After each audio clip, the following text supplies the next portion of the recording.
العلم هو النور الهادي والمفتاح لكل الخير من يرد الله به خيرا. بسم الله الرحمن الرحيم. الحمد لله رب العالمين والصلاة والسلام على سيد الأنبياء والمرسلين محمد وعلى آله وأصحابه أجمعين. أما بعد. عزیز طلبہ کرام، مفعول به کا سبق چل رہا ہے مما یحذف فعلہ وجوباً، جس کے فعل کو وجوباً حذف کر دیا جاتا ہے. 3 مواقع ہم پیچھے پڑھ چکے ہیں، یہ چوتھا موقع ہے. عبارت دیکھیے: الرابع المنادى وهو اسم مدعو بحرف النداء لفظا نحو یا عبد اللہ أي يدعو عبد الله، وحرف النداء قائم مقام أدعو وأطلب، وحروف النداء 5 يا وأيا وهيا وأي والهمزة المفتوحة. وقد يحذف حرف النداء لفظا نحو يوسف أعرض عن هذا. الرابع المنادى، چوتھی قسم منادہ ہے. کس کی چوتھی قسم؟ جس کے فعل کو وجوباً حذف کر دیا جاتا ہے، وہ چوتھا مقام منادہ ہے. وہ اسم مدعو، وہ ایسا اسم ہے مدعو بحرف النداء، جس کو حرف ندا کے ذریعے پکارا گیا ہو. مدعو بحرف النداء، جس کو حرف ندا کے ذریعے پکارا گیا ہو. لفظاً، لفظی طور پر، جیسے نحو یا عبد اللہ یا عبد اللہ ای ادعو عبد اللہ. وحرف النداء قائم مقام ادعو واطلب، حرف ندا قائم مقام ہوتا ہے ادعو اور اطلبو کے. وحروف النداء 5، اور حروف ندا 5 ہے. یا، ایا، حیا، ای اور حمزہ مفتوحہ. حمزہ مفتوحہ سے مراد ا. وقد يحذف حرف النداء لفظا، اور کبھی حرف ندا کو لفظا حذف کر دیا جاتا ہے. نحو یوسف اعرض عن هذا. الرابع، چوتھی قسم منادہ ہے. منادہ یہ اسم مفعول کا صیغہ ہے، معنی پکارا ہوا، یعنی جس کو پکارا جائے. پکارنے والے کو کہتے ہیں منادی، پکارنے والا. جس کو پکارا جائے اس کو کہتے ہیں منادہ. اور یہ پکارنے کو، اس عمل کو کہتے ہیں ندا.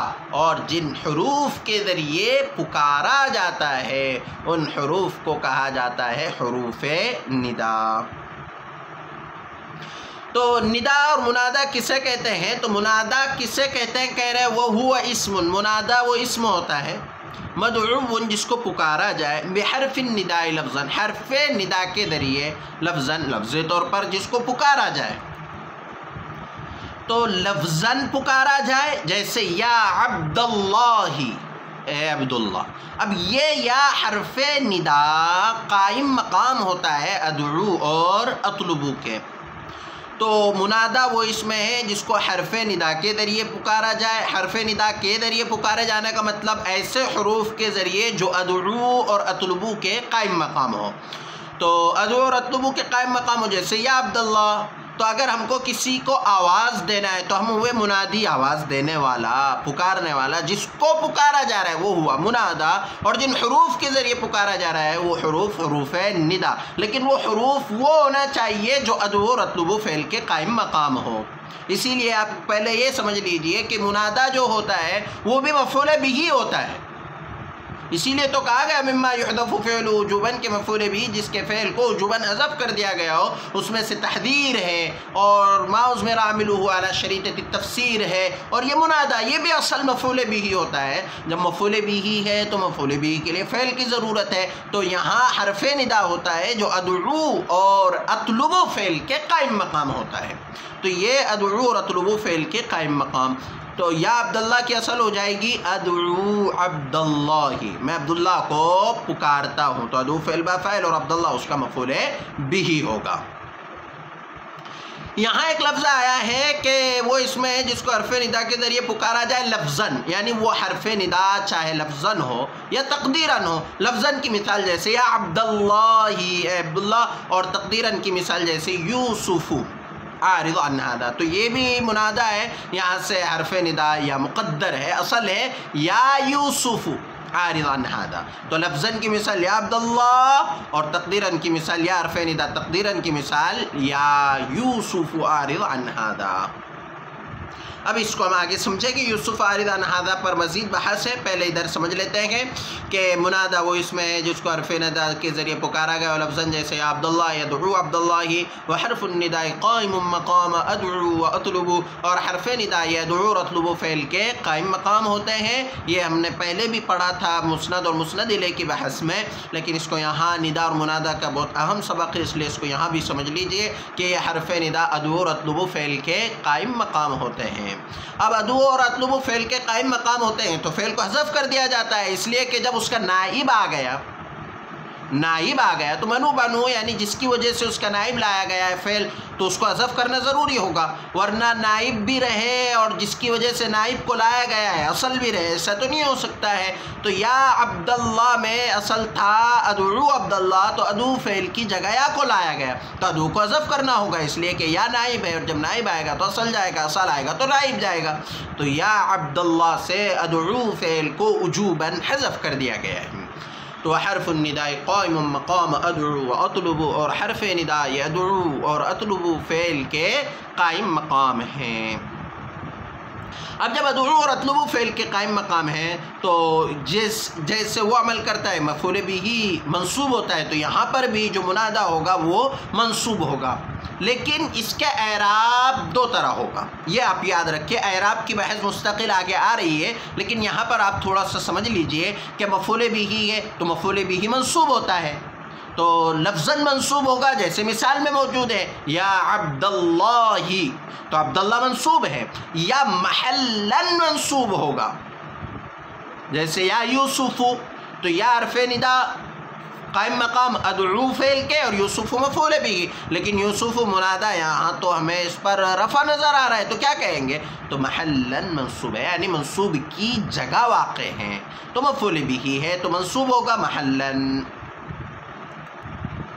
وحروف النداء خمسۃ، حروف ندا 5 ہے، یعنی وہ حروف جن کے ذریعے پکارا جاتا ہے یا وہ حروف جو ادعو اور اطلبو کے قائم مقام ہوتے ہیں وہ 5 ہے. ان میں سے جس کے ذریعے سے بھی پکارا جا سکتا ہے، اور یہ ادعو اور اطلبو کے ہی قائم مقام ہوں گے، اور جو اعراب یا حرف ندا کی وجہ سے آئے گا وہ یہ اعراب ان حروف کی وجہ سے بھی آئے گا، اس لیے کہ وہ مفعول بھی ہی ہوتے ہیں، اور یہ حروف ادعو اور اطلبو کے قائم مقام ہوتے ہیں. تو یا 1 ایا 2 حیا 3 ای 4 5، حمزہ مفتوحہ سے مراد آ. اب اس میں تقسیم اس طرح بھی ہے کہ یہ ایا اور حیا میں حروف زیادہ ہے، تو اس کے ذریعے سے اس کو پکارا جاتا ہے جو دور ہو، اسی کو ہم کہہ سکتے ہیں ایا اور حیا یہ منادا بعید کے لیے آتے ہیں، اس لیے کہ زیادہ حروف ہے اور زیادہ حروف کے لیے آدمی زیادہ چیخ کر کہے گا، زیادہ آواز نکال کر کہے گا. تو ایا اور حیا یہ دونوں حروف ندا منادا بعید کے لیے آتے ہیں. ای اور ا میں حروف کم ہیں، ای اور آ میں حمزہ مفتوحہ ہے تو اس میں حروف کم ہے، تو یہ منادا قریب کے لیے، اور یا مشترک ہے، قریب اور بعید سب کے لیے یا کا استعمال ہوتا ہے. تو یا ایا حیا ای اور حمزہ مفتوحہ یہ حروف ندا ہے، یہ 5 حروف ندا کے ذریعے سے پکارا جا سکتا ہے. وقد يحذف حرف النداء لفظا، اور کبھی حرف ندا کو لفظاً حذف کر دیا جاتا ہے. نحو یوسف عارض عن ھذا، جیسے یوسف عارض عن ھذا، یوسف اس سے اعراض کریے. اب یہاں پر یوسف کو مبتدا نہیں بنایا جا سکتا، اس لیے کہ جملے کے شروع میں اسم ہو تو وہ مبتدا ہے، اور ہر مبتدا کے لیے خبر کی ضرورت ہوتی ہے، تو ہم یہاں یوسف کو مبتدا نہیں بنا سکتے، اور یوں کہا جائے کہ یوسف مبتدا عارض عن ھذا اس کی خبر نہیں ہو سکتا ایسا، تو لا محالہ یہاں پر ہمیں یا حرف ندا کو حذف ماننا ہوگا. یا حرف ندا کو حذف ماننے کی ضرورت کیوں پیش آ رہی ہے؟ اس لیے کہ اس کو ہم مبتدا نہیں بنا سکتے. مبتدا کیوں نہیں بنا سکتے؟ اس لیے کہ ہم نے اس سے پہلے مبتدا کی بحث میں پڑھ لیے ہیں مرفوعات کے سبق میں. اگر آپ کو یاد ہو تو مبتدا کی خبر جملہ فعلیہ، جملہ اسمیہ، خبریہ ہوتی ہے، یہ جملہ شرطیہ، لیکن جملہ انشائیہ مبتدا کی خبر نہیں ہوتی ہے. اور اعرض عن ھذا یہ جملہ انشائیہ ہے، فعل امر ہے، جو فعل امر ہوتا ہے وہ جملہ انشائیہ ہوتا ہے. تو تو اب جب جملہ انشائیہ ہے تو مبتدا کی خبر تو واقع نہیں ہو سکتی، اس لیے کہ مبتدا کی خبر جملہ انشائیہ ہو ایسا درست نہیں ہے۔ تو اب جب یہ جملہ انشائیہ نہیں ہے تو پھر یہ یوسف منادا ہے اور عارض عن ھذا جواب ندا ہے۔ تو اب یہ پورا جملہ جملہ ندائیہ ہوگا۔ تو یہاں سے یا یوسف یا حرف ندا ہے جس کو حذف کر دیا گیا ہے، اور یوسف منادا ہے اور اعرض عن ھذا یہ جواب ندا ہے۔ یا یوسف، اے یوسف، اس سے اعراض کرو۔ ترکیب کیسے کریں گے؟ یا حرف ندا قائم مقام ادعو کے، یوسف منادا مبنی علی الرفع، اعراب اس کا آگے آ رہا ہے، اور عارض عن ھذا یہ جملہ فعلیہ انشائیہ ہو کر جواب ندا جواب ندا مل کر جملہ ندائیہ ہوگا۔ تو یہاں سے یا یوسف میں یا حرف ندا کو حذف ماننا ضروری ہے۔ تو یا حرف ندا لفظاً بھی ہوتا ہے جیسے عبداللہ، یا حرف ندا تقدیراً ہو جیسے یا یوسف عارض عن ھذا۔ تو یہی آج کا ہمارا سبق ہے۔ الرابع المنادا، چوتھی قسم جس کے فعل کو وجوباً حذف کر دیا جاتا ہے وہ منادا ہے، وہ اسم مدعو بحرف النداء لفظا نحو یا عبداللہ، یہ اس کی تعریف ہے۔ حروف ندا یہ کس کے قائم مقام ہوتے ہیں؟ ادعو اور اطلبو کے قائم مقام ہوتے ہیں۔ حروف ندا کتنے ہیں؟ حروف ندا 5 ہے، یا ای اور حمزہ مفتوحہ، اور کبھی حرف ندا کو لفظاً حذف بھی کر دیا جاتا ہے، جیسے یوسف عارض ھذا میں لفظاً حذف ہے لیکن تقدیراً موجود ہے، اس کی اصل یا یوسف ہے۔ تو اتنا ہی ہمارا سبق ہے۔ آج کے ہمارے 2 سوال رہیں گے۔ پہلا سوال، منادا کی اصطلاحی تعریف کیجیے۔ منادا کی اصطلاحی تعریف کیجیے کہ منادا کی تعریف کیا ہے، اور دوسرا سوال یہ ہے کہ حروف ندا کتنے ہیں اور کس کے قائم مقام ہوتے ہیں؟